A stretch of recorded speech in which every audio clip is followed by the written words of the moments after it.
আসো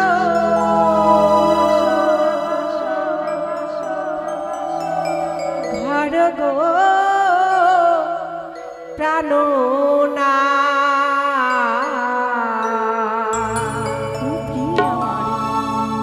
দেখো দেখো দেখিতে সুন্দর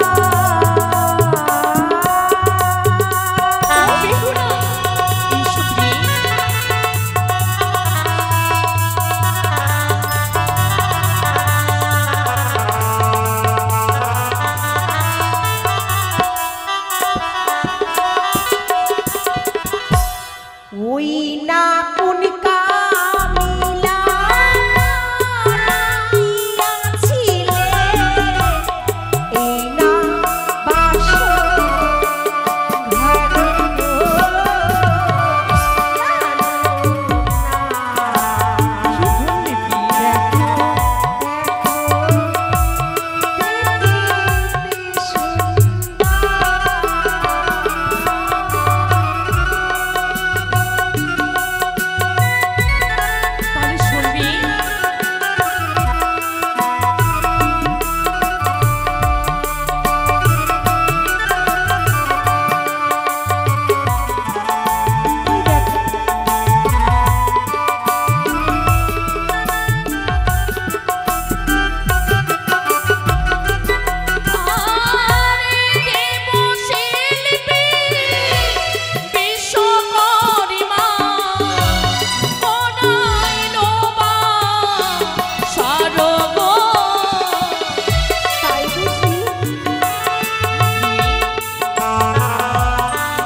বুঝিয়েছি আমি, তুমি বুঝতে পারলে তো? আমি কখনো ভাবতে পারিনি কি গো? লোহা আর পাথর কেটে কেটে এমন সুন্দর করে এক কক্ষ নির্মাণ করেছে। জিনার হাতের শিল্পকলা এমন সুন্দর, তাই তিনাকে প্রণাম জানিয়েছি। কিন্তু আমার মা ঠাকুমার কাছে আমি শুনেছি কি গো? নারীদের পরম দেবতা হন স্বামী, আর তুমি আমার স্বামী দেবতা। সত্যই প্রিয়ে। তাই তোমার সঙ্গে চলার সময় যদি কোনোদিন আমার অপরাধ হয়ে যায়, হ্যাঁ, আমি কোনো দোষ করে ফেলি, আমার যদি কোনো অজ্ঞানে ভুল হয়ে যায়, হে বেহুলা, তাই তুমি আমায় ক্ষমা করো। বেশ, তুমি আমায় ক্ষমা করো। শুধু তাই নয়, তুমি আমায় এখনো আশীর্বাদ করো যে সারাটি জীবন আমি যেন তোমার চরণের দাসী হয়ে থাকতে পারি। তাই তুমি আমায় আশীর্বাদ করো গো। না বেহুলা, তুমি আমার চরণে প্রণাম জানাও না। কেন? যদি আমি দর্শনে করি তোমার সর্বাঙ্গে সর্ব, আমি দর্শন করলাম বেহুলা, তুমি মনসার হলে গুপ্তচরে। কি বলছো নাগিনী? তুমি যখন গ্রাস করতে চাও তুমি আমার কাছে এসো না বেহুলা, সামনে আমার কাছে এসো না। কি বলছো তুমি?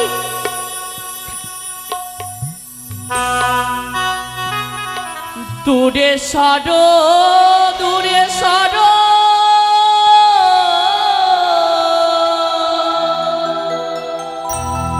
নায়াসিও কাছে,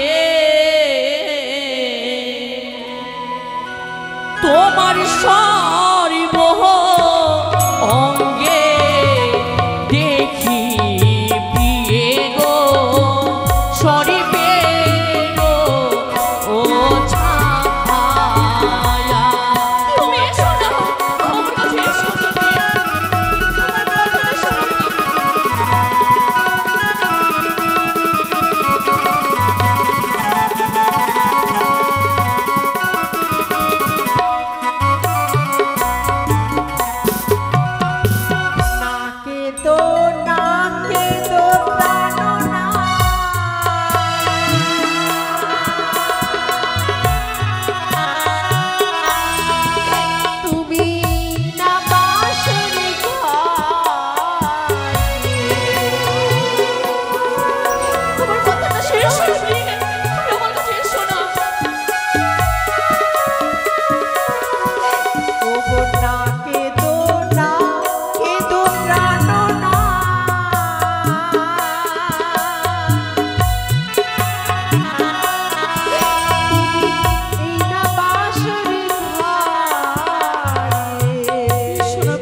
বিশ্বাস করো, এ সর্প নয়।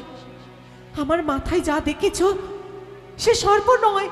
তাহলে সিঁদুর, যেই হাতে তুমি সিঁদুর পরিয়েছিলে, হ্যাঁ, বাসর ঘরে এত প্রদীপ জ্বালা আছে যে প্রদীপের ছটা আমার শীতেতে পড়েছে। আর সোনার চমকে তোমার মনে হয় যে আমার মাথায় কোনো সাপ বসে আছে। কিন্তু বিশ্বাস করো, তাহলে কি আমার ভুল ধারণা পেয়ে? এ সর্প নয়, তোমার ভুল হচ্ছে কোথাও। দেখো, এ সর্প নয়। বেশ, যখন সর্প নয় পেয়ে, তাহলে এসো, এসো আমার রাঙাচরণে নামে জানাও। না, দেখতে পাই আমি। তোমার কপালে দেখি প্রিয়ে চন্দ্রনী আনা গো,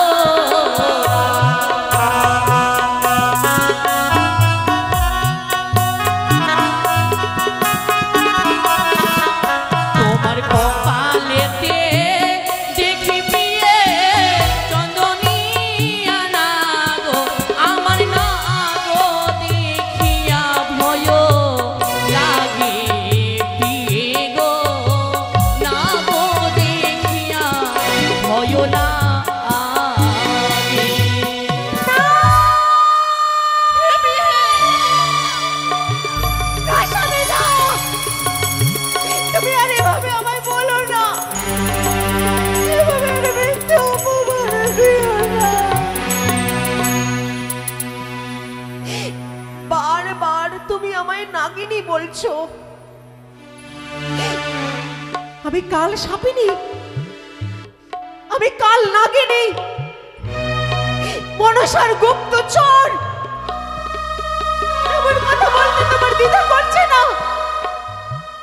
তুমি আমাকে কাল নাগিনী বলতে দ্বিধা করলে না কেন? কেন তুমি বাসর ঘরে আমাকে এভাবে অপমান করছো? তোমাকে এতবার আমি বুঝি বলার চেষ্টা করছি যে আমার গায়ে কোনো সর্প নেই, কিন্তু তুমি বারবার আমাকে নাগিনী বলে অপমান করছো।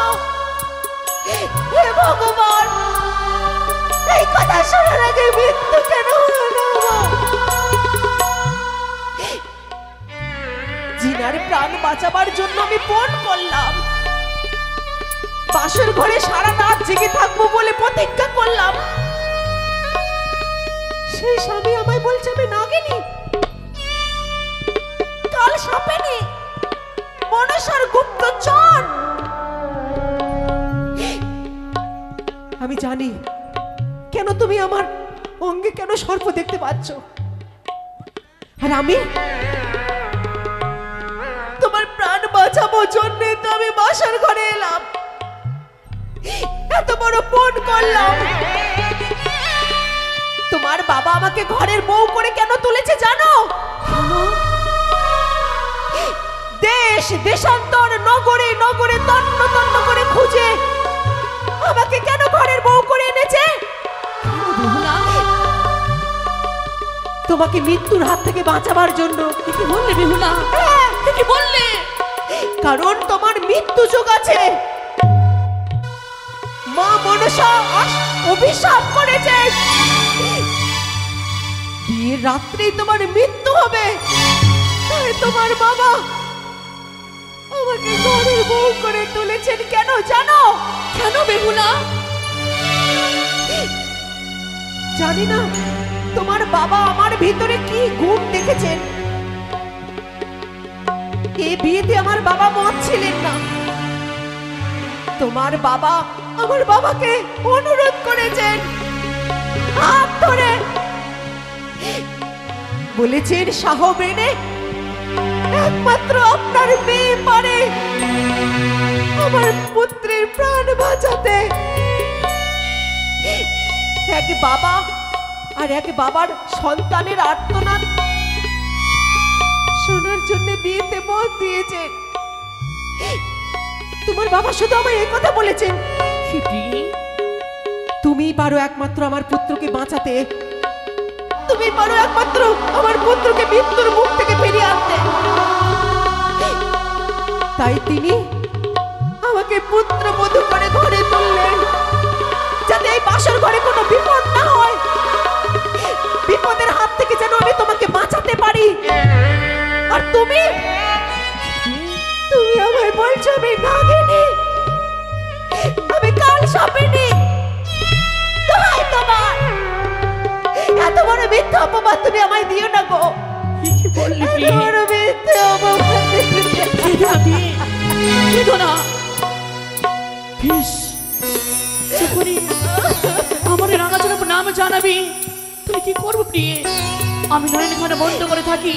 এসো প্রিয়ে, তোমার মনের আশা পূর্ণ করো। আর তাছাড়া আমাকে দেখে যদি তোমার এতটাই ভয় হয়, তাহলে তোমার চোখ দুটো তুমি বন্ধ করে নাও।